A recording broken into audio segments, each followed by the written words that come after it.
स्वागत है सभी मित्रों का। बुद्धत्व का मनोविज्ञान इस पुस्तक के आज हम चौथे चैप्टर में हैं और इस चैप्टर का नाम है कुंडलिनी योग, उद्गम की ओर वापसी। इस चैप्टर में साधक भगवान से पूछते हैं कि भगवान, कुंडली क्या है, कुंडलिनी योग क्या है और कुंडलिनी योग पश्चिम की सहायता कैसे कर सकता है, और कुंडलिनी जागरण की आपकी विधियां परंपरागत नियंत्रित विधियों के स्थान पर अराजक क्यों है। भगवान कहते हैं कि अस्तित्व ऊर्जा है। ऊर्जा अनेक ढंगों से और अनेक रूपों में गति करती है। जहां तक मनुष्य के अस्तित्व का प्रश्न है, कुंडलिनी उनमें से एक है। कुंडलिनी मनुष्य के मनस और मनुष्य के शरीर की केंद्रीभूत ऊर्जा है। ऊर्जा या तो अप्रकट रह सकती है या प्रकट। यह बीज में रह सकती है या प्रकट रूप में अभिव्यक्त हो सकती है। प्रत्येक ऊर्जा या तो बीज में है या प्रकट रूप में है। कुंडलिनी का अभिप्राय है तुम्हारी समग्र क्षमता, तुम्हारी संपूर्ण संभावना। लेकिन यह बीज नहीं है, यह संभावना है।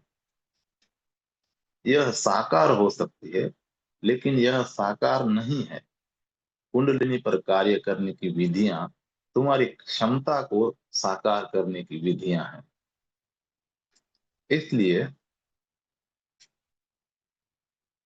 पहली बात, कुंडलिनी कोई अनोखी वस्तु नहीं है। यह तो बस मानवीय ऊर्जा ही है, किंतु आमतौर पर यह सक्रिय नहीं होती या इसका केवल एक भाग, एक बहुत छोटा हिस्सा ही कार्यरत होता है।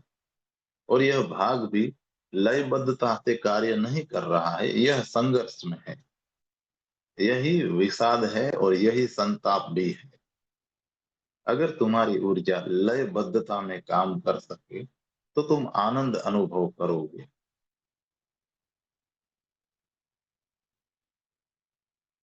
किंतु अगर संघर्ष में हो, अगर यह स्वयं अपने ही विरोध में हो, तब तुम संताप का अनुभव करोगे। समस्त संताप का अर्थ है कि तुम्हारी ऊर्जा संघर्ष में है, और सारी प्रसन्नता, सारे आनंद का अर्थ है कि तुम्हारी ऊर्जा लयबद्धता में है। समस्त ऊर्जा मात्र संभावना ही क्यों है, वास्तविक क्यों नहीं है। पहली बात, जहां तक दिन प्रतिदिन के जीवन का प्रश्न है, इसकी जरूरत नहीं होती। पूरी आवश्यकता, पूरी क्षमता की आवश्यकता नहीं पड़ती। उसे कोई चुनौती नहीं मिलती, इसलिए इसकी जरूरत नहीं पड़ती। केवल वह भाग जिसकी जरूरत होती है वह चुनौती पाता है और सक्रिय हो जाता है। दिन प्रतिदिन का जीवन इसके लिए चुनौती नहीं है, इसलिए एक बहुत छोटा सा हिस्सा ही प्रकट हो पाता है। यह भाग भी लयबद्ध नहीं है, यह दोहरे ढंग से संघर्ष में है। एक संघर्ष इसके भीतर है, इसके अंदर ही द्वंद्व है। यह समग्र नहीं है क्योंकि तुम्हारा दिन प्रतिदिन का जीवन समग्र नहीं है। तुम्हारी आवश्यकताओं में संघर्ष है, जरूरतों में संघर्ष है। तुम्हारा समाज एक चीज की मांग करता है, तुम्हारी मूल प्रवृत्तियां किसी उल्टी चीज, बिल्कुल विपरीत चीज की मांग करती है।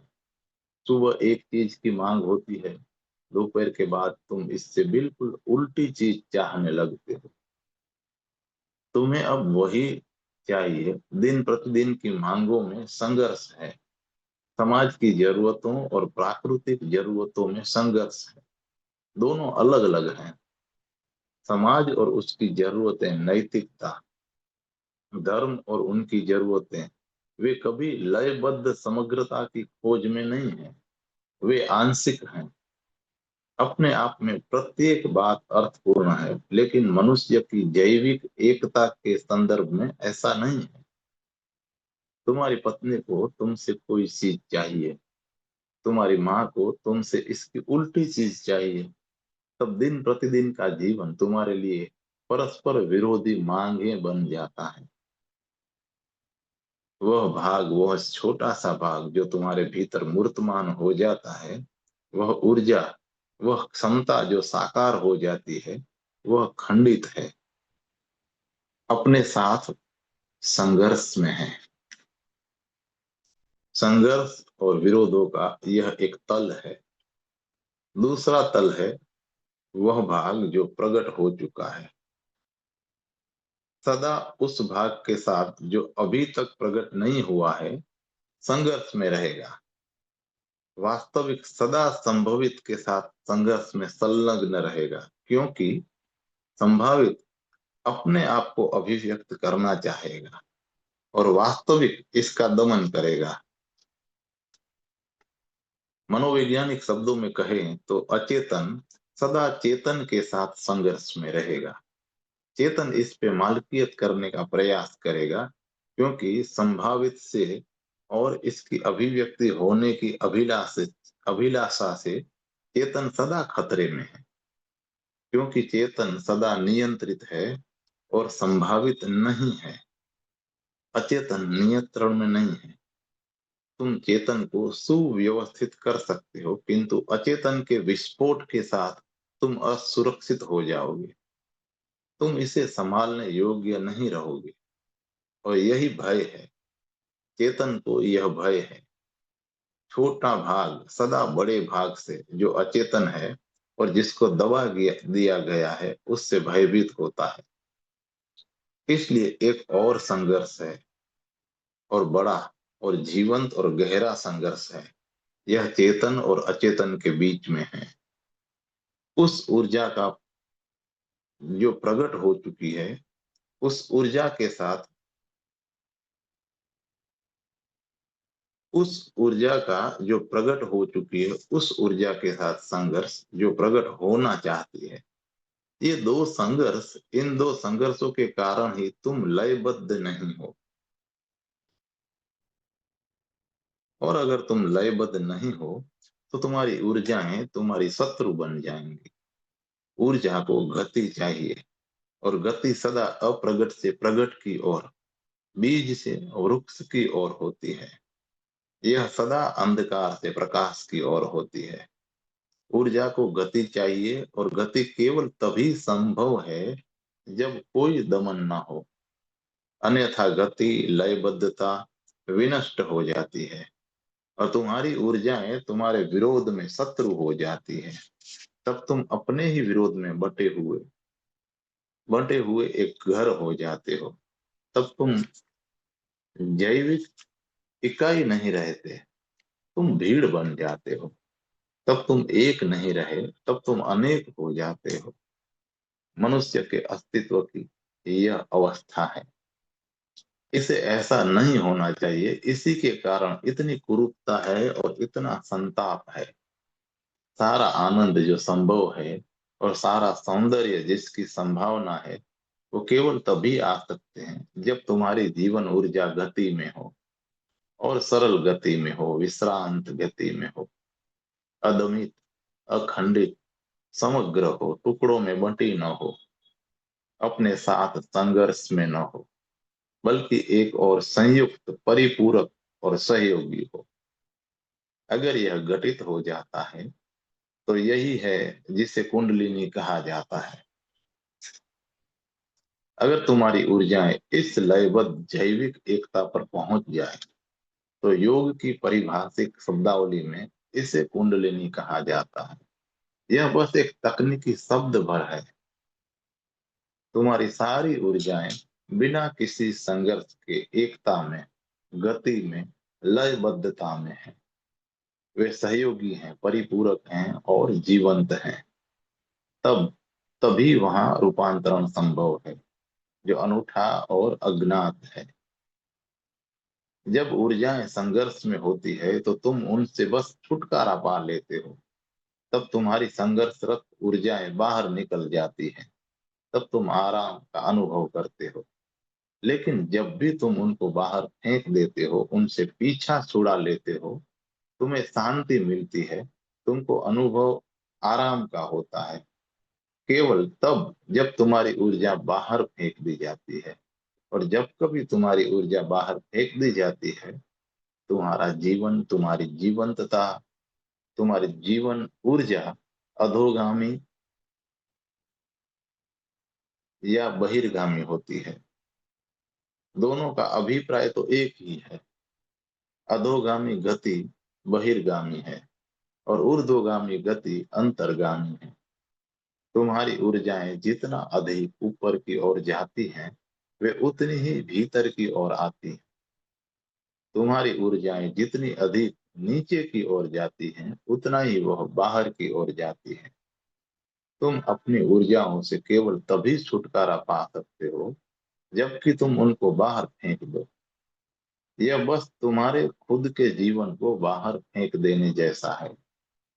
अपने आप को टुकड़ों में, खंडों में, किस्तों में फेंकने जैसा है। यह आत्मघाती है। लेकिन जब तक हमारी जीवन ऊर्जाएं एक और लयबद्ध न हो जाएं, उनका प्रवाह अंतर्गामी न हो, हम सभी आत्मघाती हैं। यह उसी प्रकार का है जैसे कि ऊर्ध्वगामी गति, क्योंकि अंतर्गामी होना ही ऊर्ध्वगामी होना है। जितना अधिक तुम भीतर जाते हो, उतना ही अधिक तुम ऊपर जाते हो। ये दो आयाम नहीं है, एक ही आयाम है, ऊपर और भीतर। और दूसरी दिशा दिशा है नीचे और बाहर। जब तक ऊर्जाएं समग्र नहीं होती, तुम बस उनको बर्बाद कर रहे हो। लेकिन बर्बाद करके, बर्बादी के द्वारा तुमको राहत महसूस होती है। निसंदेह यह राहत क्षणिक ही होगी, क्योंकि तुम ऊर्जाओं के सतत स्रोत हो। वे फिर से आ जाएंगी। तुम एक प्रवाह हो। तुम जीवनी शक्तियों के प्रवाह हो। वे दोबारा आएंगी। वे तुम्हारे भीतर फिर से आ जाएंगी और तुमको उनसे दोबारा छुटकारा पाना होगा। इसलिए जिसे हम सामान्यतः सुख के रूप में जानते हैं, वह बस संघर्ष कर रही ऊर्जाओं वह बस संघर्ष कर रही ऊर्जाओं को बाहर फेंक देना है। सुख का अभिप्राय है तुम एक बोझ से मुक्त हो गए हो। इसलिए सुख सदा नकारात्मक होता है। यह कभी सकारात्मक नहीं होता है। जबकि आनंद विधायक है। यह केवल तब आता है जब तुम्हारी ऊर्जाएं परितृप्त हों। जब तुम्हारी ऊर्जाएं बाहर नहीं फेंकी जाती हैं, बल्कि उनमें भीतर की ओर खिलावट होती है। जब तुम अपनी ऊर्जाओं के साथ एक हो जाते हो और उनके साथ संघर्ष में नहीं होते, तब भीतर की ओर गति होती है। यह गति अंतहीन है, क्योंकि अंदर की ओर कोई अंत नहीं है। यह गति जारी रहती है, गहरी और गहरी, और यह जितनी गहरी होती जाती है, उतनी ही अधिक आनंदपूर्ण और उतनी ही अधिक आह्लादपूर्ण हो जाती है। इसलिए ऊर्जाओं की दो संभावनाएं हो सकती हैं। पहली है बस छुटकारा पा लेना उन ऊर्जाओं को जो तुम पर बोझ बन गई थी, जिनका तुम उपयोग नहीं कर सके थे, जिनके साथ तुम सृजनात्मक नहीं हो सकते थे, जिनके साथ तुम एक और समग्र नहीं हो सकते थे। इसलिए तुम्हें उनको खंडों में फेंकना पड़ेगा। मन की यह अवस्था कुंडलिनी विरोधी है। मनुष्यों की सामान्य दशा कुंडलिनी के प्रतिकूल है। यह ठीक ऐसा ही है कि शक्तियां केंद्र से परिधि की ओर जा रही है। यह गति परिधि उन्मुख है। कुंडलिनी का अर्थ इससे बिल्कुल उल्टा है। यह केंद्र उन्मुख है। शक्तियां परिधि से केंद्र की ओर आ रही हैं। यह केंद्र कोई अंत नहीं है। केंद्र भी वैसा ही अनंत है, इतना जैसे कि परिधि है। अगर तुम अपनी ऊर्जाओं को बाहर की ओर फेंको, तो वे और फैलती जाएंगी, बाहर और बाहर, और इस विस्तार की कोई सीमा नहीं है। अगर ऊर्जाओं को भीतर की ओर गतिमान कर दिया जाए, तो भी वहां कोई अंत नहीं है। लेकिन भीतर जाती हुई ऊर्जा की यह गति, यह केंद्राभिमुख गति आनंदपूर्ण है। बाहर की ओर गति दोनों है। यह दोनों अनुभव देती है। क्षण भर के लिए यह प्रसन्नता देती है और यह स्थायी रूप से हमें संताप देती है। बाहर की ओर की गति एक स्थायी संताप होगा, केवल कुछ अंतरालों में, और और यह भी वास्तविक रूप से नहीं, बल्कि केवल तब जब तुम आशा करते हो, तुम अपेक्षा करते हो, तब प्रसन्नता का अंतराल आता है। जबकि असली परिणाम तो सदा से संताप ही है। प्रसन्नता के क्षण में बस अपेक्षा में, आशा में, प्रतीक्षा में, चाहत में, स्वप्न में होते हैं। और जब तुम अपने बोझ से वास्तव में मुक्त हो गए हो, तो मन की यह अवस्था पूरी तरह से नकारात्मक है। वहां प्रसन्नता जैसी कोई बात नहीं है, बल्कि यह बस संताप की क्षणिक अनुभूति है। अनु बल्कि यह बस संताप की क्षणिक अनुपस्थिति है। यह अनुपस्थिति प्रसन्नता जैसी प्रतीत होती है। अन्य ऊर्जाएं बाहर की ओर प्रवाहित हो रही होंगी, क्योंकि गति सदैव बनी रहेगी। तुम्हारी दिशा परिधि की ओर है, तो अन्य ऊर्जाएं वहां आ रही होंगी, पर तुम अपना खुद का शत्रु पैदा कर रहे हो। तुम लगातार नई ऊर्जा पैदा कर रहे हो। जीवन का अर्थ यही है। जीवन शक्ति उत्पन्न करते रहने की क्षमता है। जिस पल यह क्षमता चली जाती है, तुम मृत हो। इसलिए तुम एक सतत दुविधा हो। तुम एक सतत रचनात्मक शक्ति हो, लेकिन यह एक विरोधाभास है। तुम ऊर्जा को उत्पन्न किए चले जाते हो और तुम नहीं जानते कि इसके साथ क्या करना है। जब यह निर्मित हो जाती है, तुम इससे बाहर फेंक देते हो, और जब यह निर्मित नहीं होती है, तुम पीड़ित अनुभव करते हो, तुम बीमार अनुभव करते हो।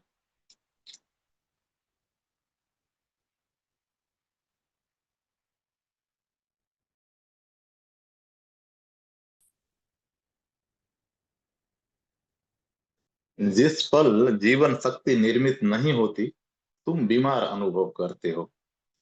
लेकिन जब यह निर्मित होती है, तो पुनः तुम बीमार अनुभव करते हो। पहली बार बीमारी कमजोरी से आती है, और दूसरी बार बीमारी आती है वो उस ऊर्जा से जो तुम पर एक बोझ बन गई है। तुम इस योग्य नहीं थे कि इसे लयबद्ध कर सको, इसे सृजनात्मक बना सको, इसे आनंददायी बना सको। तुमने इसे निर्मित किया है, और अब तुम यह नहीं जानते कि इसका क्या किया जाए, इसलिए तुम इसे बाहर फेंक देते हो। बस इससे पीड़ा छुड़ा लेते हो, और तुम ही इसे निर्मित कर रहे हो। यह असंगत है, लेकिन यही वह असंगतता है जिसे हम आमतौर से मानव अस्तित्व समझते हैं। लगातार ऊर्जा को निर्मित करते रहना, और यह लगातार बोझ बनती जाती है। और जब तुम्हें इससे और तब तुम्हें इससे छुटकारा पा लेना पड़ता है। यही कारण है कि काम वासना इतनी अधिक अर्थपूर्ण, इतनी महत्वपूर्ण हो गई है, क्योंकि यह तुम्हारे लिए ऊर्जा से छुटकारा दिलाने वाला सबसे बड़ा साधन, सबसे बड़ा निष्कास का द्वार है।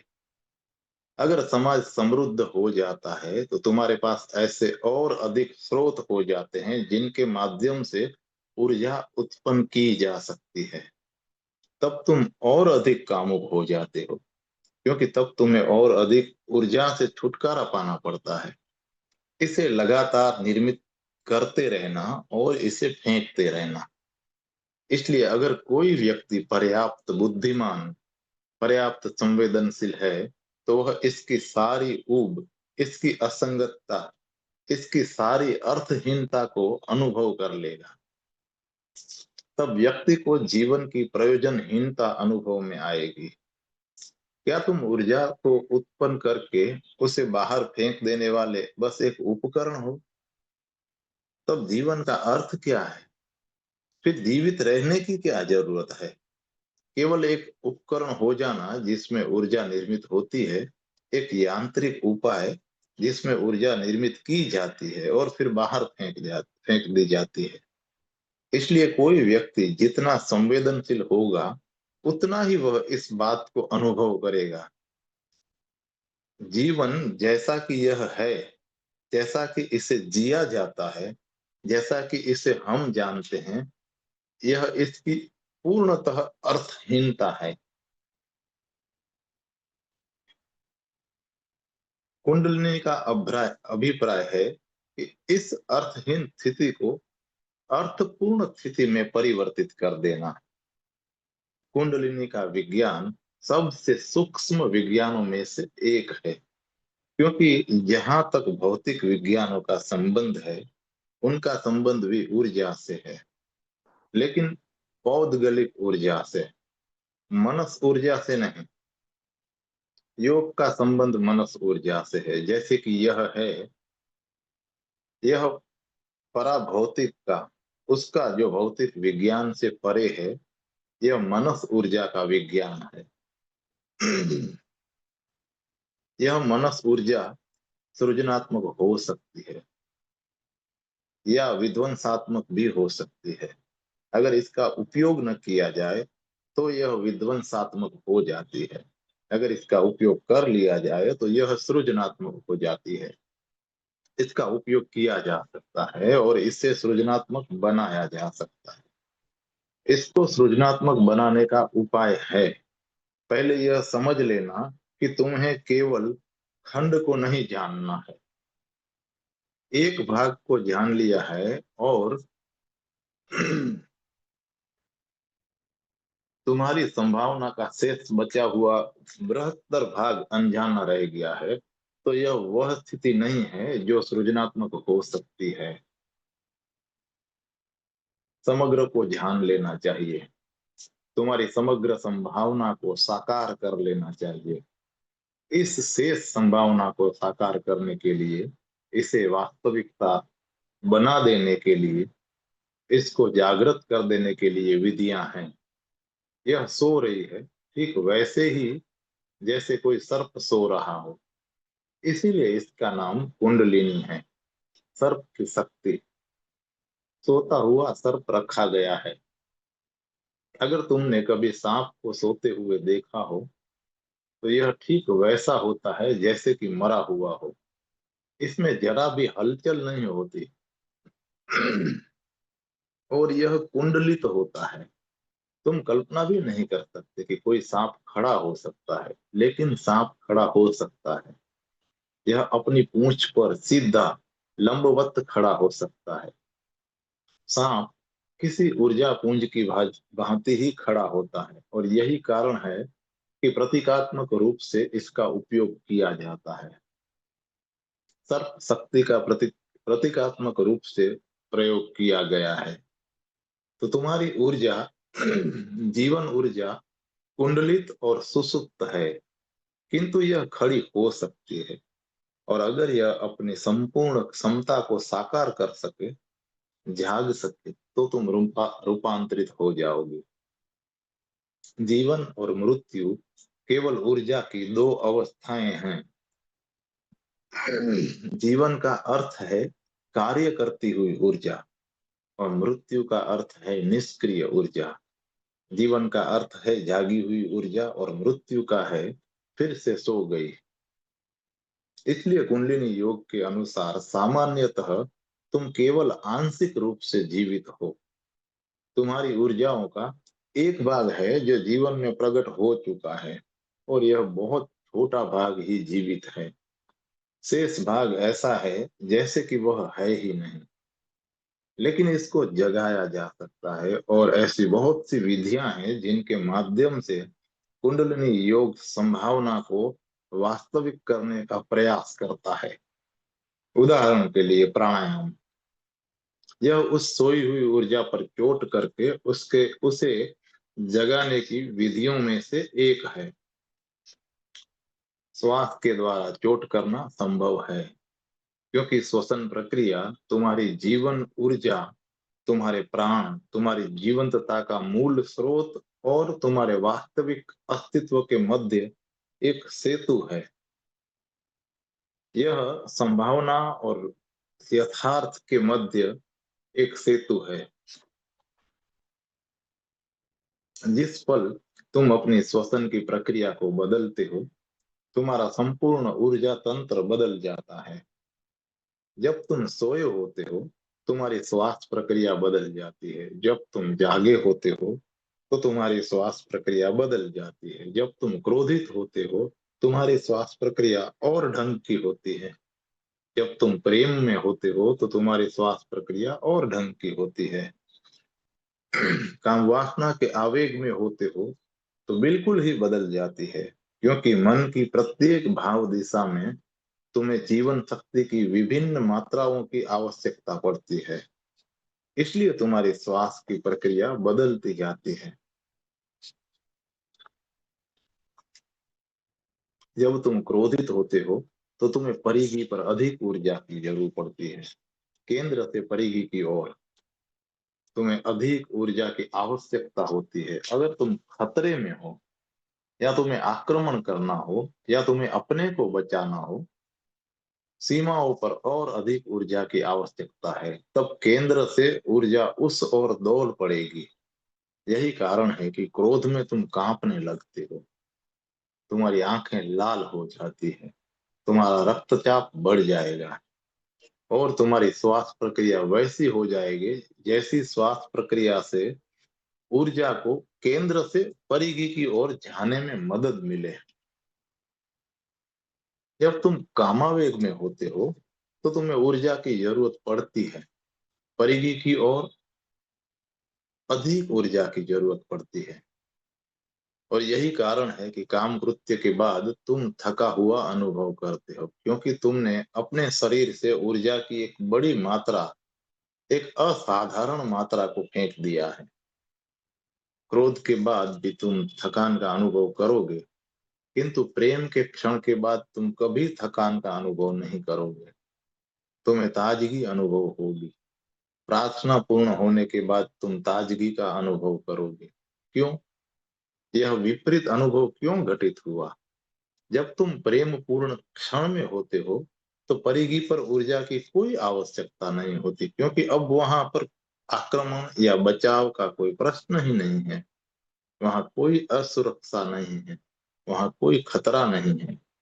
तुम आराम से हो, विश्रांत। इसीलिए ऊर्जा भीतर की ओर प्रवाहित होती है। जब ऊर्जा भीतर की ओर प्रवाहित होती है, तो तुम ताजगी अनुभव करते हो। गहरी नींद के बाद तुम्हें ताजगी अनुभव होती है, क्योंकि ऊर्जा भीतर की ओर प्रवाहित होती है। जब कभी भी ऊर्जा भीतर की ओर प्रवाहित होती है, तुम्हें जीवंतता अनुभव होती है, तुम्हें परितृप्ति अनुभव होती है, तुम्हें एक अच्छापन अनुभव होता है।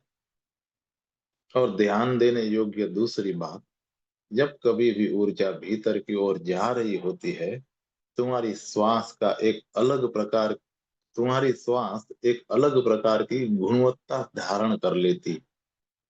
यह विश्रांत, शिथिल, लयबद्ध और तालबद्ध हो जाएगी। और कुछ ऐसे क्षण होंगे जब तुम इसको जरा भी अनुभव न कर पाओगे। कुछ ऐसे क्षण होंगे जब तुम्हें लगेगा जैसे कि यह रुक गई है। यह अति सूक्ष्म हो जाती है, क्योंकि ऊर्जा की आवश्यकता नहीं है, इसलिए संपर्क तोड़ दिया गया है। जब ऊर्जा के बहिर्मुखी प्रवाह की आवश्यकता नहीं रही, इसका वह प्रवाह रोक दिया गया है। समाधि में, परमानंद में व्यक्ति को पूरी तरह से रुकेपन की अनुभूति होती है।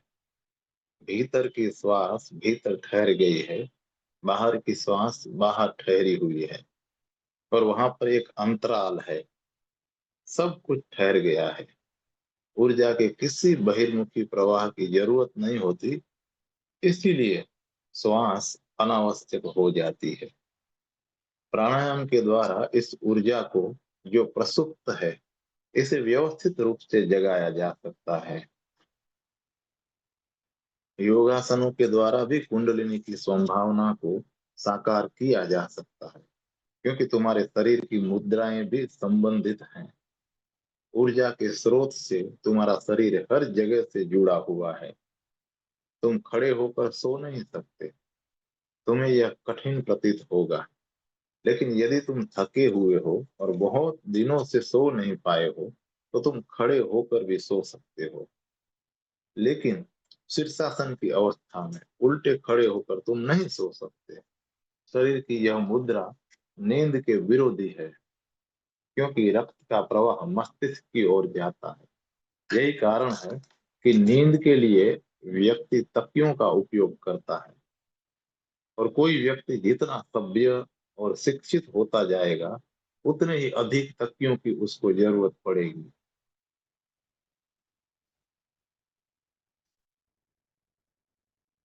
असभ्य आदिवासी लोगों को तकिए की जरूरत नहीं पड़ेगी। क्यों? क्योंकि अगर रक्त का प्रवाह तुम्हारे मस्तिष्क की ओर बना रहे और तुम्हारे मस्तिष्क को सक्रिय रहने की यांत्रिक आदत है, और अगर रक्त की आपूर्ति जारी रहती है, तो यह कार्य करता ही चला जाता है। तब तुम सो नहीं पाओगे। इसलिए तुम मुद्रा को बदल लेते हो। तकिया लगाना तुम्हारी मुद्रा को बदल लेना है। जब तुम्हारा सिर तुम्हारे शरीर के तल के समांतर नहीं है और सिर की ओर रक्त का प्रवाह कम हो जाएगा और उसकी सक्रियता समाप्त हो जाएगी, तो नींद में जाना आसान हो जाएगा। तुम्हारे शरीर की प्रत्येक मुद्रा ऊर्जा के मूल स्रोत पर अलग अलग ढंग से प्रभाव डालती है। इसलिए योगासनों का उपयोग होता है। उदाहरण के लिए सिद्धासन, वह मुद्रा जिसे बुद्ध उपयोग करते थे, उसे पद्मासन कहते हैं। यह मुद्रा उन मुद्राओं में से है जिनमें ऊर्जा की अल्प मात्रा की आवश्यकता होती है। जीवंत रहने के लिए जरूरी और थोड़ी सी मात्रा। शरीर की किसी भी और मुद्रा में इससे अधिक ऊर्जा की आवश्यकता पड़ती है। बुद्ध की मुद्रा सबसे कम ऊर्जा उपयोग करने वाली मुद्रा है। अगर तुम सीधे खड़े हो तो तुम अधिक ऊर्जा का उपयोग करते हो, क्योंकि गुरुत्व बल का खिंचाव नीचे होता है। लेकिन रीढ़ सीधी कर कर बैठना संतुलित बैठना है। तुम पृथ्वी के साथ एक हो जाते हो। वहां पर कोई गुरुत्व खिंचाव नहीं होता है। और अगर तुम्हारे हाथ और पैर इस स्थिति में हो कि एक वर्तुल निर्मित हो जाए, तो जीवन ऊर्जा, जीवन विद्युत एक वर्तुल में प्रवाहित हो जाएगी। इसलिए बुद्ध की मुद्रा वृत्तीय मुद्रा है। ऊर्जा वृत्तीय हो जाती है। अब यह बाहर नहीं फेंकी जाती है। ऊर्जा सदा हाथों या पैरों की उंगलियों के माध्यम से बाहर निकलती है। गोल आकारों से ऊर्जा बाहर नहीं निकलती है। गोल आकार ऊर्जा के निकास के द्वार नहीं बन सकते हैं। यह कारण है कि स्त्रियों में बीमारी के प्रति अधिक प्रति प्रतिरोध शक्ति होती है। वे थकावट के प्रति अधिक समर्थ हैं और हर प्रकार से वे पुरुषों से अधिक शक्तिशाली हैं। वे अधिक समय तक जीवित रहती हैं, और इसके कारणों में से एक है उनका गोल आकार, शरीर का गोल होना, बाहर की बाहर की ओर कम ऊर्जा का बहना। अब जहां तक काम कृत्य का संबंध है, तो स्त्रियां काम कृत्य के बाद अपने यौनांग की आकृति के कारण इतना नहीं थकेंगी। यह गोलाकार है और ग्रहणशील है। पुरुष अपने यौनांग की आकृति के कारण अधिक थकेगा। अधिक ऊर्जा बाहर फेंक दी गई है। न केवल जीव शास्त्रीय ऊर्जा, बल्कि मनस ऊर्जा भी फेंक दी गई है। इसलिए अगर तुम बुद्ध की मुद्रा को देखो तो तुम हैरान हो जाओगे। ऊर्जा के सभी निकास द्वार जुड़े हुए हैं। दोनों पैर आड़े हैं। दोनों हाथ एक पर एक रखे हुए हैं, और हाथ पैरों को छू रहे हैं, और पैर कामुकता के केंद्र, काम केंद्र को स्पर्श करते हैं। बुद्ध की मुद्रा में ऊर्जा के सभी निकास द्वार जुड़े हुए हैं। कोई ऊर्जा बाहर की ओर नहीं जा सकती है, और यह मुद्रा सीधी है, इसलिए वहां कोई गुरुत्वाकर्षण का खिंचाव भी नहीं है। और इस मुद्रा में व्यक्ति शरीर को पूरी तरह से भूल सकता है। तुम शरीर को पूरी तरह से केवल उसी समय भूल सकते हो जब जीवन ऊर्जा बाहर की ओर प्रवाहित नहीं हो रही होती है, वरना तुम इसे नहीं भूल सकते हो। इसलिए व्यक्ति इस मुद्रा में ऊर्जा का वर्तुल बन जाता है, और व्यक्ति जीवन को भूल सकता है। व्यक्ति शरीर को पूरी तरह से भूल सकता है। आंखें बंद है या आधी बंद है, क्योंकि आंखें भी मनस ऊर्जा का एक बड़ा निकास द्वार है। वे बंद हैं या आधी बंद हैं, दोनों ही अवस्था में परिणाम वही होता है। आंख की पुतलियों की गति रुक गई है। अगर आंख की पुतलियां गतिशील हैं, तो ऊर्जा बाहर फेंकी जा रही है। स्वप्नों में भी तुम आंख की गतियों के द्वारा काफी ऊर्जा बाहर फेंकते हो। कोई व्यक्ति स्वप्न देख रहा है या नहीं, बाहर से इस बात को जानने के लिए एकमात्र उपाय है उसकी आंख की पुतलियों की गति। अगर तुम उसकी आंख पर अपनी उंगलियां रखकर देखो, और अगर वे गतिशील हैं, तो वह स्वप्न देख रहा है। उसको जगा दो और तुम्हें पता लग जाएगा कि वह स्वप्न देख रहा था। अगर आंख की पुतलियां गतिशील नहीं है, तो वह गहरी निद्रा, सुसुप्ति में है। तब सारी ऊर्जाएं भीतर की ओर जा रही हैं, कुछ भी बाहर की ओर नहीं जा रहा है। तब सारी प्रक्रियाएं अंतर्मुखी हैं। तो आसन, प्राणायाम और ऐसी बहुत सी दूसरी विधियां हैं जिनके द्वारा ऊर्जाएं भीतर की ओर प्रवाहित कराई जा सकती हैं। जब वे भीतर की ओर प्रवाहित होती हैं, तो वे एक हो जाती हैं, क्योंकि केंद्र पर वे अनेक नहीं हो सकती हैं, केवल परिधि पर वे अनेक हो सकती हैं। केंद्र पर वे एक और समग्र होने के लिए बाध्य हैं, परिधि पर वे अनेक होंगी। जितने अधिक ऊर्जा भीतर की ओर जाती है, उतनी ही लयबद्धता होती जाती है। आपसी संघर्ष मिट जाते हैं, और केंद्र पर कोई द्वंद नहीं होता। वहां पर समग्रता की जीवंत एकता है। यही कारण है कि आनंद की अनुभूति होती है। एक और बात, ये आसन, प्राणायाम, यह शारीरिक सहायताएं हैं, और वे महत्वपूर्ण हैं, और वे अर्थपूर्ण हैं। लेकिन वे मात्र शारीरिक सहायताएं हैं। अगर तुम्हारा मन संघर्ष में है, तो वे अधिक सहायता नहीं कर पाएंगे। तुम्हारा शरीर और मन वास्तव में दो चीजें नहीं हैं। तुम्हारा शरीर और मन एक ही चीज के दो ध्रुव हैं। तुम्हारा शरीर और मन ऐसा अलग अलग नहीं है। शरीर मन ऐसा इकट्ठा है। तुम साइकोसोमेटिक हो, मनोदेही, साइकोसोमेटिक, या हम कह सकते हैं कि दैहिक मनस हो। हमारी भाषा दोषपूर्ण है। हम शरीर का प्रयोग किसी भिन्न चीज के रूप में करते हैं, और मन का प्रयोग किसी और चीज के रूप में। हम कभी कभी शरीर को जो मन नहीं है, और मन को जो शरीर नहीं है के रूप में परिभाषित करते हैं। संसार में फैले हुए द्वैतवादी दर्शन शास्त्र के कारण यह गलती संसार की सभी भाषाओं में दिखाई देती है। शरीर स्थूल है और मन सूक्ष्म, किंतु ऊर्जा एक ही है। इसलिए व्यक्ति को दोनों ध्रुवों की ओर से कार्य करना होगा। शरीर की ऊर्जा से तुम्हारे लिए हठ योग है, आसान आसन, प्राणायाम आदि क्रियाएं हैं। वे संभावना के साकार हो पाने में सहायता करते हैं। और मन की ओर से तुम्हें राजयोग है, और अन्य योगों का उपयोग भी करना होगा जो मूलतः तुम्हारी मानसिक वृत्तियों से संबंधित है।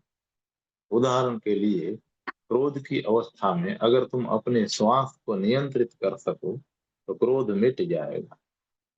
अगर तुम लयबद्धता से श्वास लेते रहे हो, तो क्रोध तुम पर हावी नहीं हो सकता। अगर तुम लयबद्धता से श्वास लेते रहे तो काम वासना तुम पर हावी नहीं हो सकती।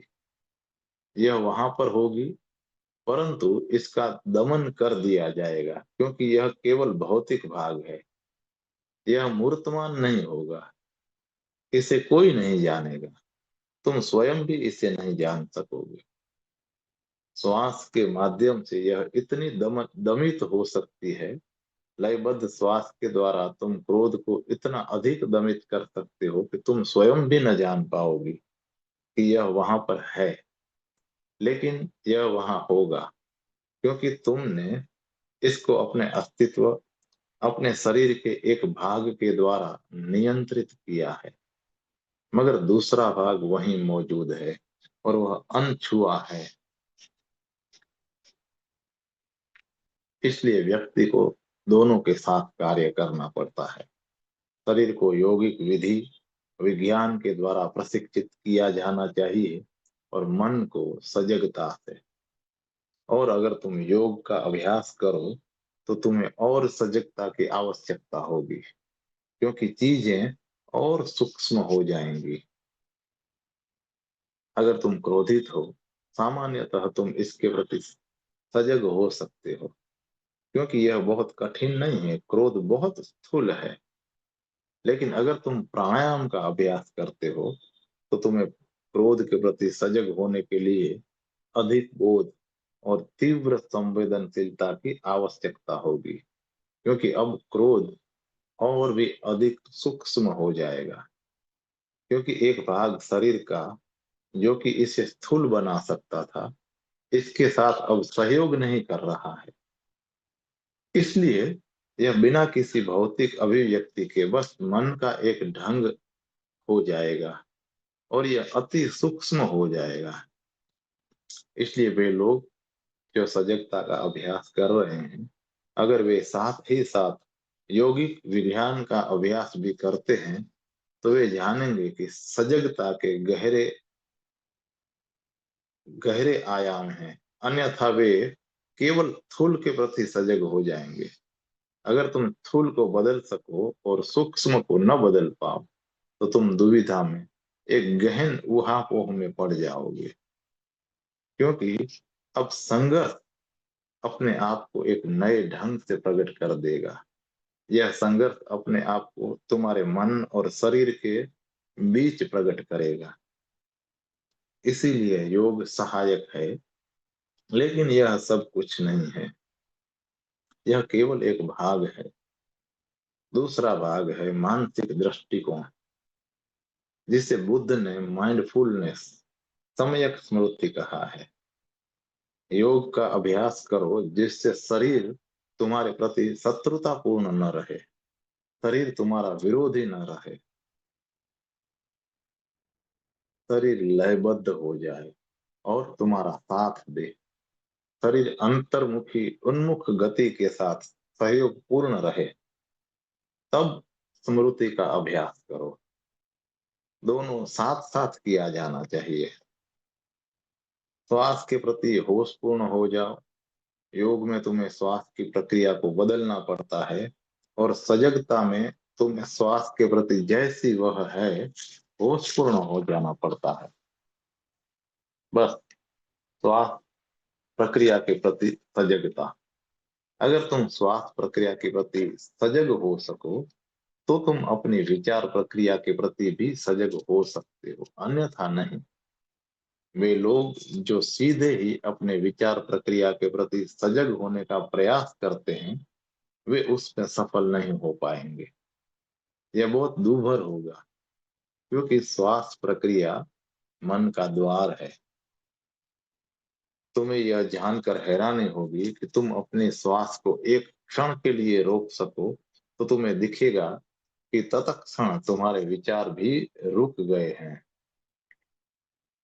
यहाँ श्वास प्रक्रिया रुकी और विचारों की श्रृंखला टूटी। श्वास को रोक दो और विचार रुक जाते हैं। विचार प्रक्रिया को तेजी से जारी रखो और तुम देखोगे कि श्वास तुरंत अराजक पूर्ण हो गई है।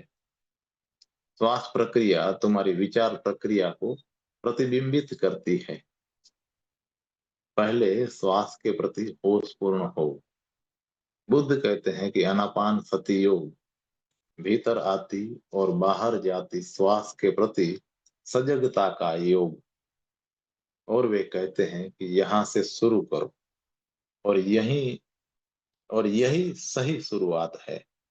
व्यक्ति को श्वसन प्रक्रिया से आरंभ करना चाहिए और विचार प्रक्रिया से कभी नहीं, क्योंकि व्यक्ति को स्थूल से सूक्ष्म की ओर बढ़ना चाहिए।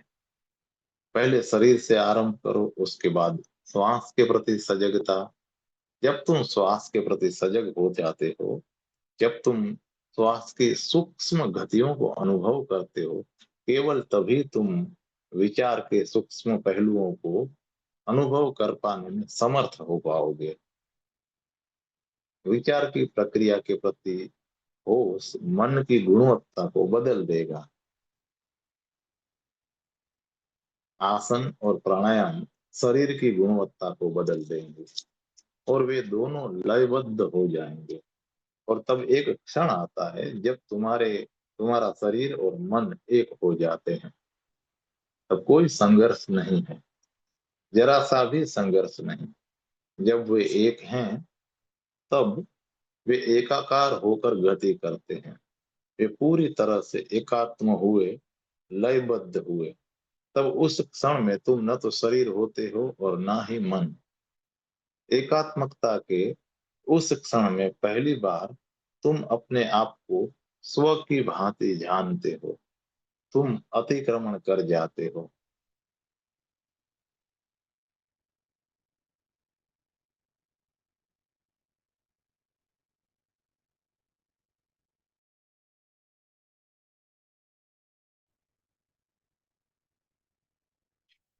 तुम केवल तभी अतिक्रमण कर सकते हो जब कोई संघर्ष न हो, अन्यथा कोई अतिक्रमण न हो सकेगा। इस क्षण शरीर और मन के इस लयबद्ध क्षण में, जब वे दोनों बिना किसी संघर्ष के एक हैं और ऊर्जा भीतर या ऊपर की ओर आ रही है, तब तुम दोनों का अतिक्रमण कर लेते हो। तब तुम दोनों नहीं होते। अब तुम कुछ ऐसी चीज हो जो वस्तु है ही नहीं। एक अर्थ में तुम ना कुछ हो, एक अर्थ में तुम कुछ भी नहीं हो।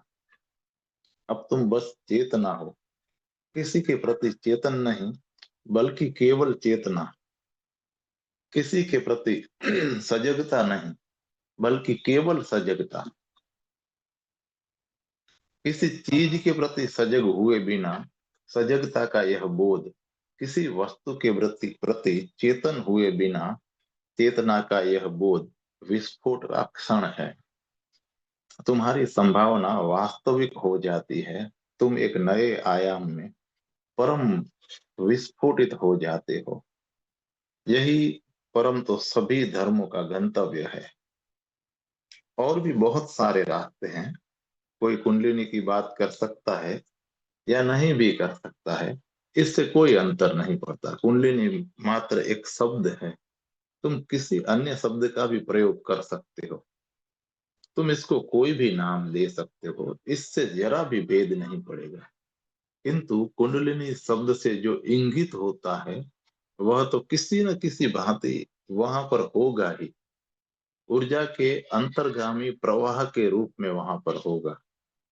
यह अंतर्गामी प्रवाह ही एकमात्र क्रांति है या एकमात्र स्वतंत्रता है। अन्यथा तो तुम और नरकों का निर्माण करते चले जाओगे, क्योंकि तुम जितना अधिक बहिर्गामी होते जाओगे, उतना ही अधिक तुम अपने आप से दूर होते चले जाओगे।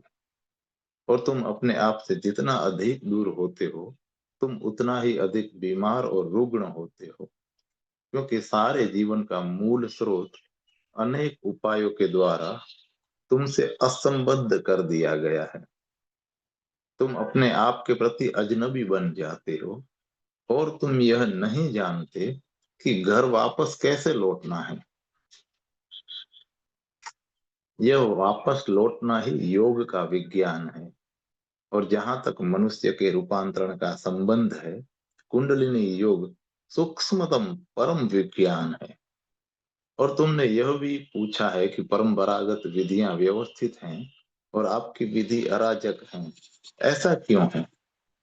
परंपरागत विधियां व्यवस्थित हैं क्योंकि उस समय का व्यक्ति, उस समय के लोग और वे लोग जिनके लिए उन विधियों को विकसित किया गया था वो भिन्न थे।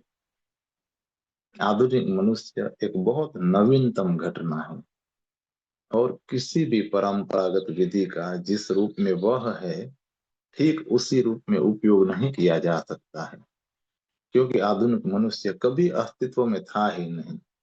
आधुनिक मनुष्य एक नई घटना है। इसलिए एक प्रकार से तो सारी परंपरागत विधियां अब असंगत हो चुकी हैं। उनका सार तत्व असंगत नहीं हुआ है, लेकिन उनका रूप असंगत हो चुका है, क्योंकि यह मनुष्य अब नया है। उदाहरण के लिए, शरीर अब काफी बदल चुका है। यह अब उतना प्राकृतिक नहीं रहा जितना यह सदा से था। आज के मनुष्य का शरीर बहुत अप्राकृतिक चीज है। जब पतंजलि ने अपना योग विकसित किया था, तब शरीर एक प्राकृतिक घटना था। अब यह प्राकृतिक घटना नहीं है। अब यह आत्यंतिक रूप से भिन्न है।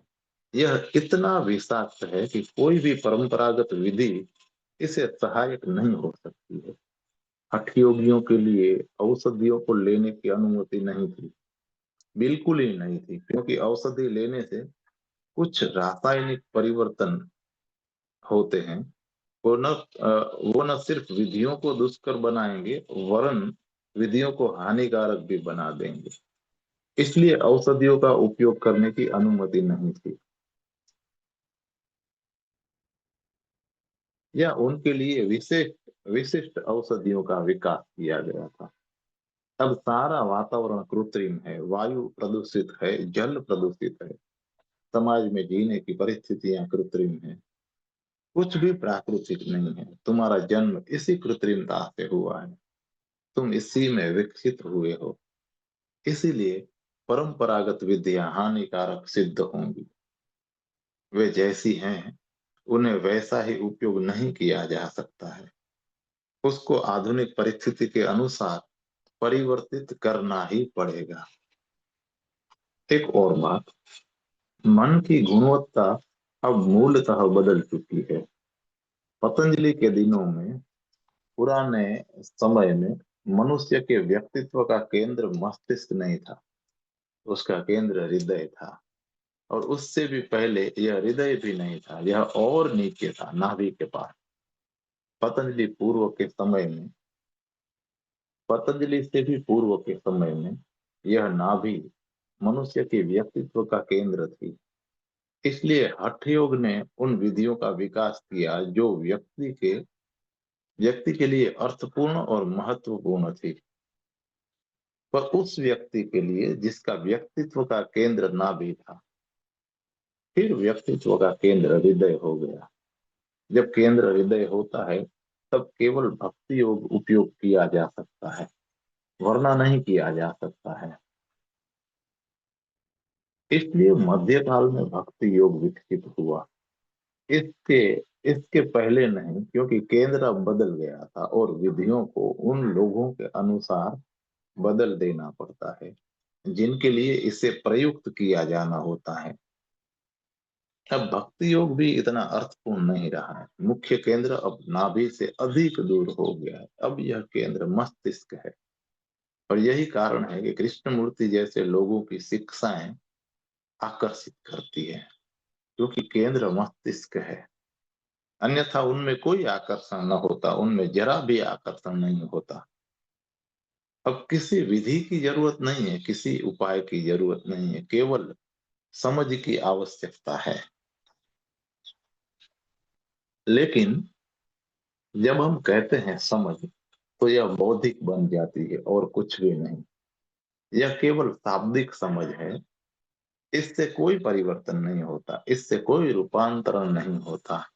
फिर से यह जानकारी का संग्रह बन जाता है, फिर से यह स्मृति बन जाता है। इसलिए मैं व्यवस्थित विधियों का उपयोग नहीं करता, बल्कि अराजक विधियों का प्रयोग करता हूँ। इस केंद्र को मस्तिष्क से नीचे धकेलने के लिए अराजक विधियां बहुत सहायक होती हैं। किसी भी व्यवस्थित विधि के द्वारा इस केंद्र को मस्तिष्क से नीचे नहीं धकेला जा सकता है, क्योंकि व्यवस्थित करना ही मस्तिष्क का कार्य है। तुम हर चीज को मस्तिष्क के माध्यम से व्यवस्थित करते हो, इसलिए अगर तुम विधियों का उपयोग करोगे तो मस्तिष्क और भी शक्तिशाली हो जाएगा।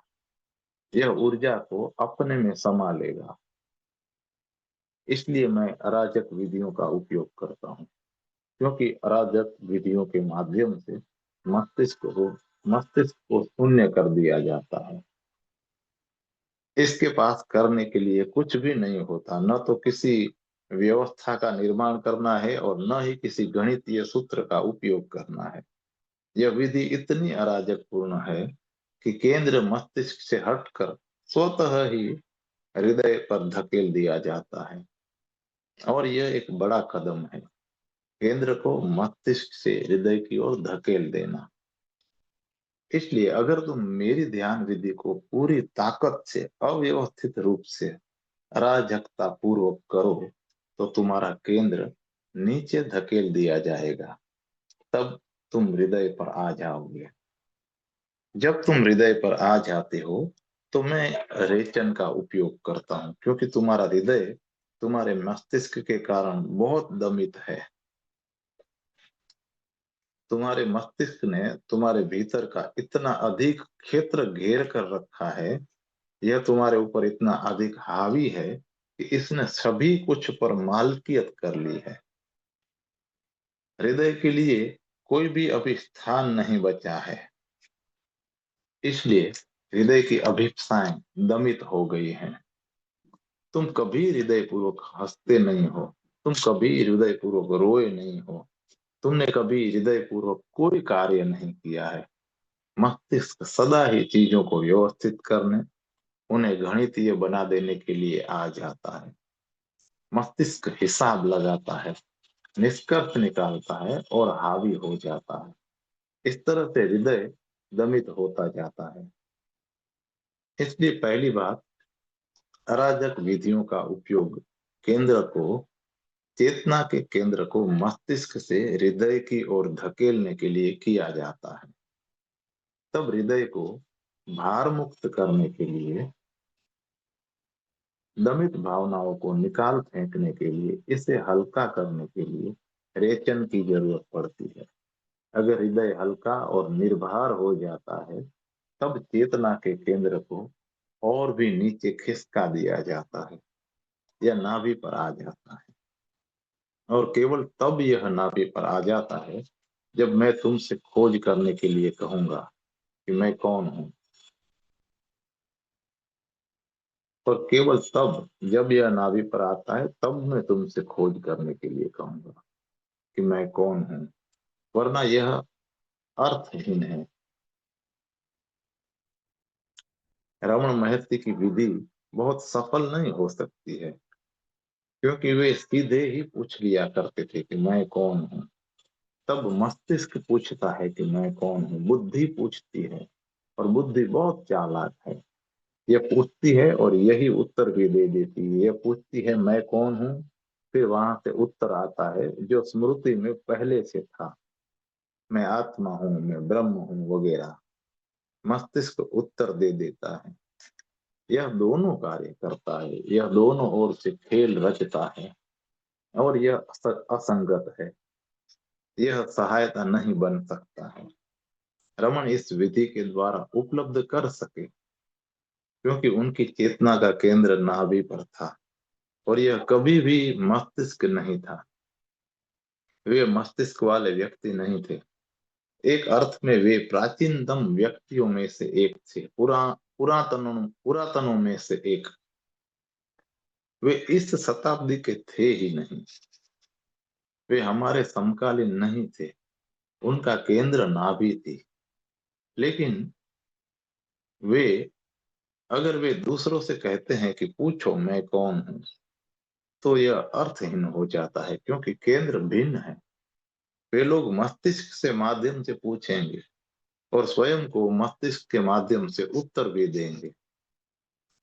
केवल उस समय जब तुम्हारी चेतना नाभि पर हो और तुम पूछो कि मैं कौन हूं, तो मस्तिष्क कभी उसका उत्तर नहीं दे पाएगा। यह हृदय को पार नहीं कर सकता है, यह नाभि तक नहीं आ सकता है, इसके पास ऐसा कोई रास्ता नहीं है। इसलिए अगर चेतना नाभि पर हो और तुम पूछो कि मैं कौन हूं, तब वहां पर प्रश्न होगा और कोई उत्तर नहीं होगा। तब यह प्रश्न गहराई में जाएगा और गहरे प्रविष्ट होता जाएगा, और एक क्षण आता है जब प्रश्न स्वतः गिर जाता है। यह बचता ही नहीं। जब प्रश्न नहीं बचता है तो उत्तर है। प्रश्न और उत्तर दोनों साथ साथ नहीं होते हैं। अगर वे दोनों साथ साथ हो कि यह रहा सवाल और यह रहा जवाब, तो फिर यह मस्तिष्क का कार्य है। अगर प्रश्न मिट चुका है, अब नहीं बचा है और उत्तर आता है, तब यह कार्य नाभि का कार्य है। अब यह बिल्कुल अलग बात है।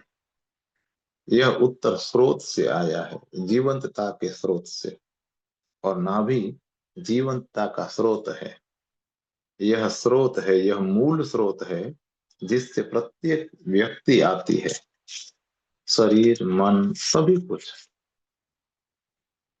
इसलिए मैं इस अराजक विधि का उपयोग करता हूं और बहुत विचार करके अर्थपूर्ण ढंग से करता हूं।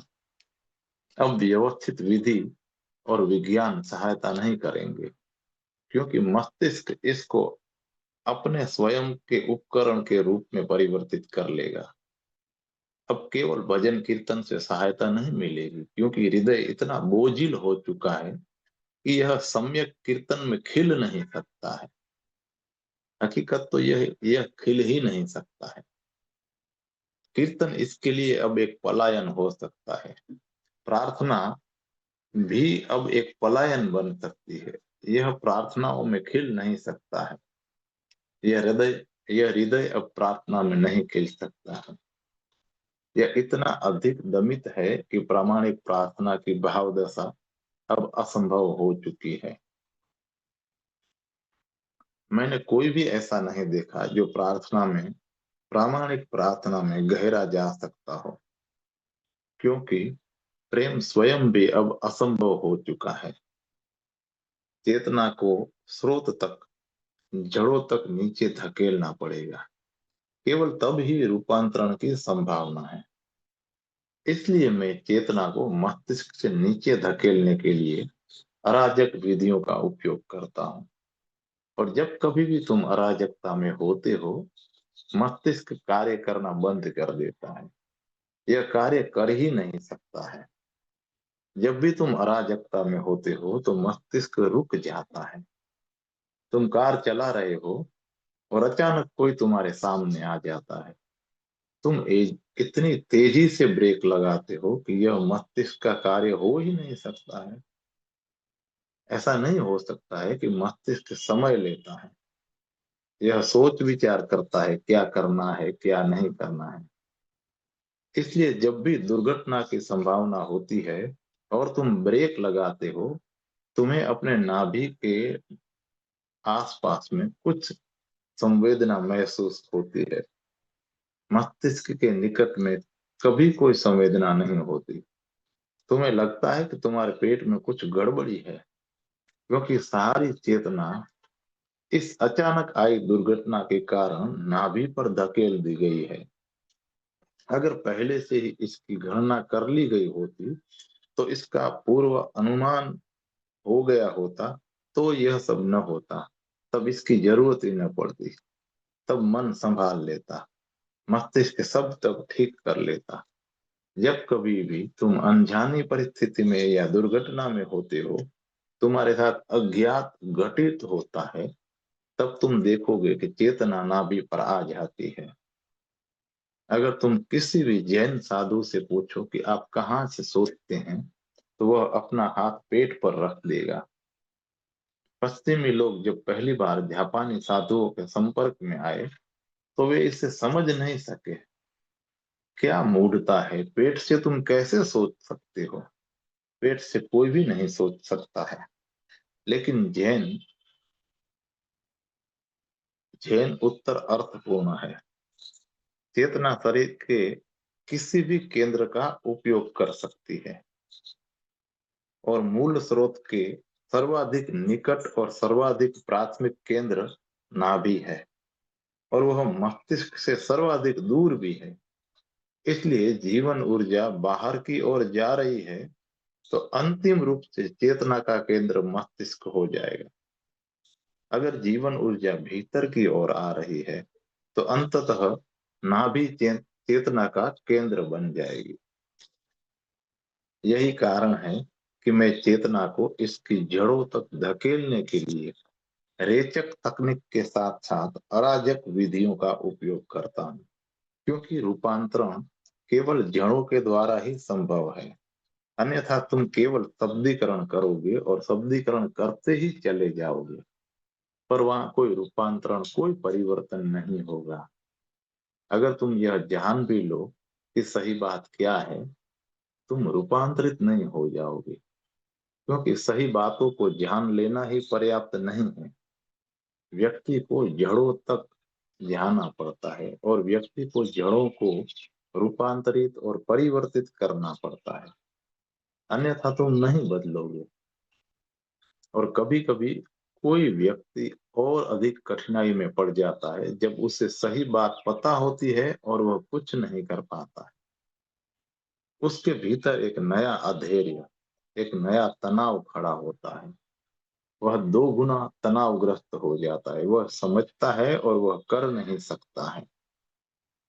समझ तभी अर्थपूर्ण हो सकती है जब तुम उसे नाभि से समझो, अन्यथा यह कभी अर्थपूर्ण नहीं होती है।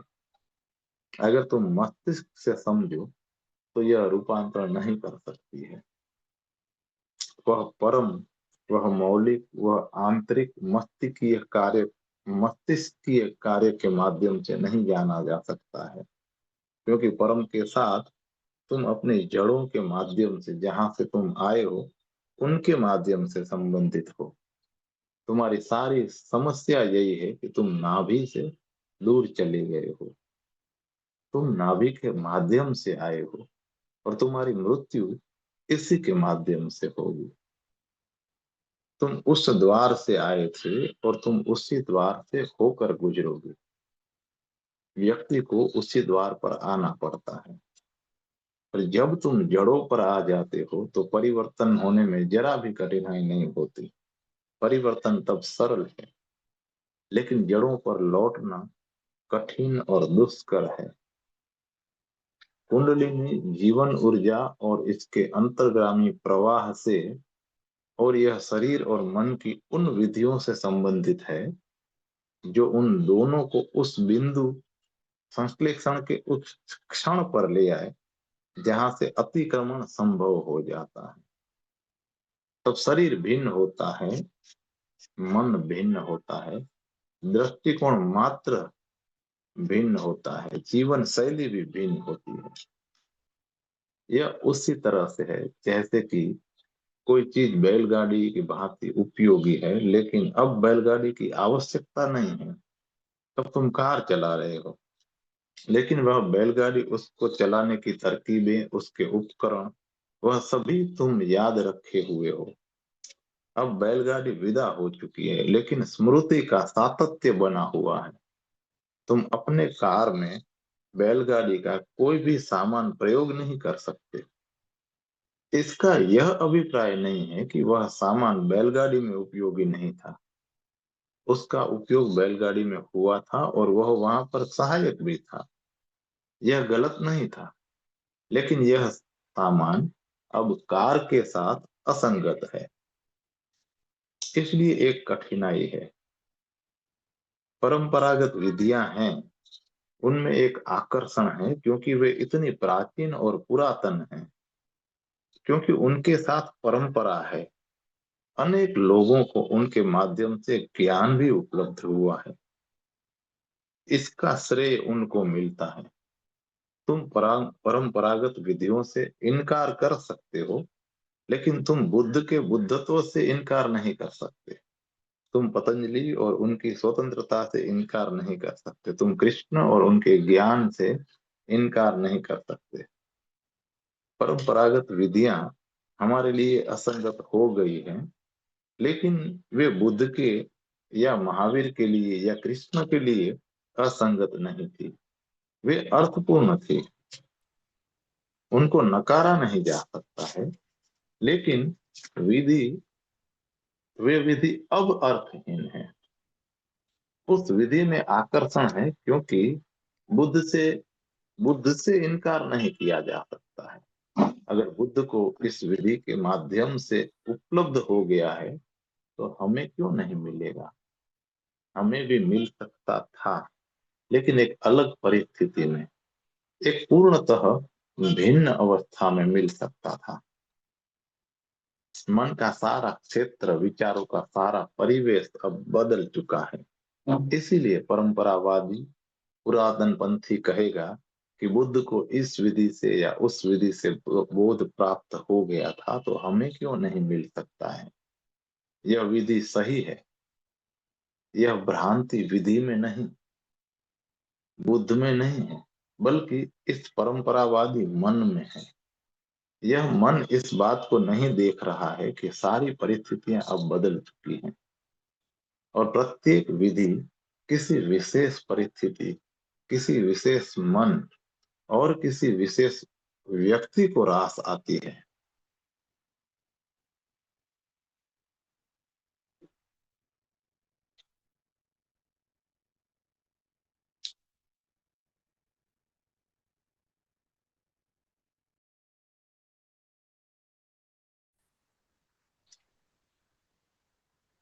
दूसरा अनुभव वह जो कृष्ण मूर्ति का है। वे विधियों से इनकार कर देंगे, और विधियों से इनकार करने के लिए वे बुद्ध और बुद्धत्व से भी इनकार कर देंगे। यह उसी सिक्के का दूसरा पहलू है। यदि तुम बुद्ध के बुद्धत्व से इनकार न करो, तो तुम विधि से इनकार नहीं कर सकते हो। यह परंपरावादी दृष्टिकोण है। अगर तुम विधि से इनकार करते हो, तो तुम्हें बुद्ध के बुद्धत्व से भी इनकार करना पड़ता है। यह गलत है, उतना ही गलत है जितना कि पहला दृष्टिकोण। अतियां हमेशा गलत होती हैं। तुम किसी झूठ बात को उसके विषय में एक अतिवादी दृष्टि अपनाकर नष्ट नहीं कर सकते, क्योंकि विपरीत अति अब भी झूठ ही होगी। यह सदा मध्यम अवस्था है जहां पर सत्य होता है। यह न तो परंपरावादी है, और अगर यह परंपरावादी नहीं है, तो यह क्रांतिकारी भी नहीं हो सकता है। यह सदा दो अतियों का मध्य बिंदु है जहां सत्य हुआ करता है। बिल्कुल ठीक मध्य का बिंदु ही सदा अतिक्रमण का बिंदु होता है। इसलिए मेरे लिए विधियां बदल जाएंगी, यहाँ तक कि अविधि भी एक विधि ही है। यह भी किसी के लिए उपयोगी हो सकती है। यह संभव है कि किसी व्यक्ति के लिए सिर्फ अविधि ही विधि हो। किसी विशेष परिस्थिति में विधि जैसे कि किसी विशेष परिस्थिति में विधि जैसी कि यह है, हानिकारक हो जाएगी। लेकिन ऐसा किसी खास व्यक्ति के संदर्भ में ही होता है। यह कोई सर्व सामान्य नियम नहीं है। और जब कभी सत्यों का सामान्यीकरण किया जाता है, तो वे झूठे हो जाते हैं। प्रत्येक व्यक्ति एक विशेष व्यक्ति है, और कोई व्यक्ति किसी भी और जैसा नहीं है। इसलिए जब कभी भी किसी चीज का प्रयोग किया जाना है या कोई बात कही जानी है, तो वह सदा किसी व्यक्ति विशेष से, उसकी परिस्थिति से, उसके मन से और उसी से संबंधित होती है, किसी अन्य से नहीं। यह भी आजकल एक कठिनाई बन गई है, क्योंकि पुराने दिनों में यह एक से एक का संबंध था। आध्यात्मिक खोज में सदा एक से एक का संबंध था। यह शिक्षक और शिष्य के मध्य एक व्यक्तिगत संबंध और व्यक्तिगत संवाद हुआ करता था। आजकल ऐसा नहीं है। यह सदा अव्यक्तिगत है। व्यक्ति को भीड़ से बोलना पड़ता है, इसलिए उसे सामान्यीकरण करना पड़ता है, और सामान्यीकरण किया हुआ सत्य झूठ हो जाता है। यह सदा किसी विशेष व्यक्ति के लिए अर्थपूर्ण होता है, और मैं इस कठिनाई का सामना रोज करता हूँ। अगर तुम मेरे पास आते हो और अगर तुम मुझसे कुछ पूछते हो तो मैं तुम्ही को उत्तर देता हूँ और किसी को नहीं। किसी और को किसी और समय पर कोई दूसरा मुझसे कुछ पूछता है और मैं उसी को उत्तर देता हूँ, किसी और को नहीं। और ये दो उत्तर विरोधाभासी हो सकते हैं, क्योंकि ये दो व्यक्ति जिन्होंने पूछा था विरोधाभासी हो सकते हैं। इसलिए अगर मुझे तुम्हारी सहायता करनी है तो मुझे विशिष्ट होना पड़ता है, और अगर मुझे विशिष्ट होना है तो मुझे विपरीत बातें बोलनी पड़ेगी।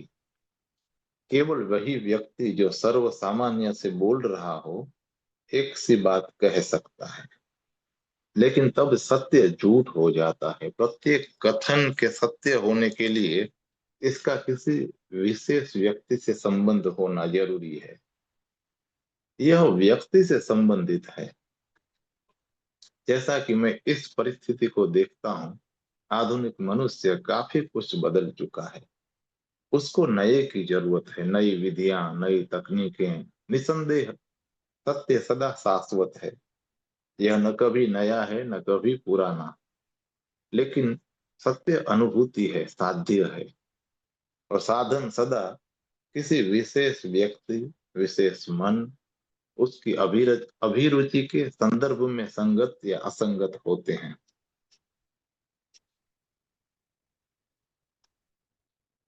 अराजक विधियां आधुनिक मनुष्य की सहायता करेंगी, क्योंकि आधुनिक मन स्वयं ही अराजक हुआ जा रहा है।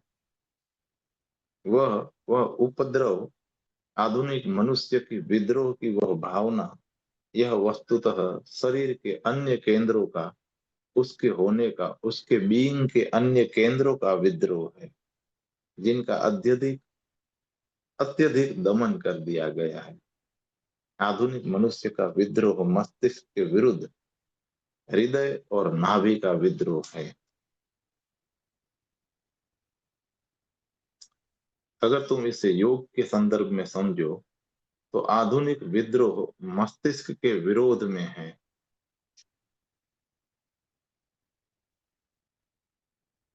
मस्तिष्क ने मनुष्य की आत्मा के समस्त क्षेत्र पर कब्जा कर लिया है। इसने एकाधिकार कर रखा है। अब इसे और अधिक सहन नहीं किया जा सकता है। यही कारण है कि विश्वविद्यालय विद्रोह के केंद्र बन चुके हैं। यह आकस्मिक नहीं है। आने वाले दिनों में विश्वविद्यालय विद्रोह के केंद्र बन जाएंगे, क्योंकि वे मस्तिष्क के केंद्र हैं। विश्वविद्यालयों को नष्ट कर दिया जाए यह भी संभव है, तथा यह और संभव होता जा रहा है, क्योंकि वे मस्तिष्क के केंद्र हैं। समाज में विश्वविद्यालय मस्तिष्क है। तुम्हारे शरीर में मस्तिष्क विश्वविद्यालय है। वे एक दूसरे से संबंधित हैं।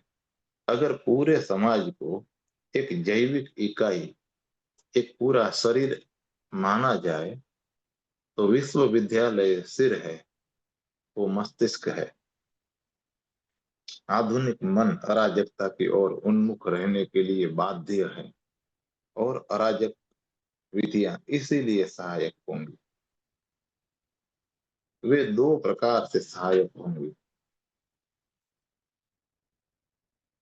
एक तो वे चेतना के केंद्र को रूपांतरित कर देंगी, और दो, वे तुम्हारे भीतर से विद्रोह को बाहर निकाल देंगी।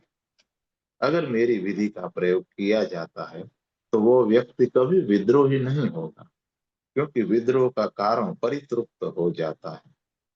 वह विश्वविद्यालय को नष्ट नहीं करेगा, क्योंकि चेतना का केंद्र अब भीतर चला गया है, बदल चुका है। अब उसे कोई दुर्भावना महसूस नहीं होगी, वह विश्रांति में है।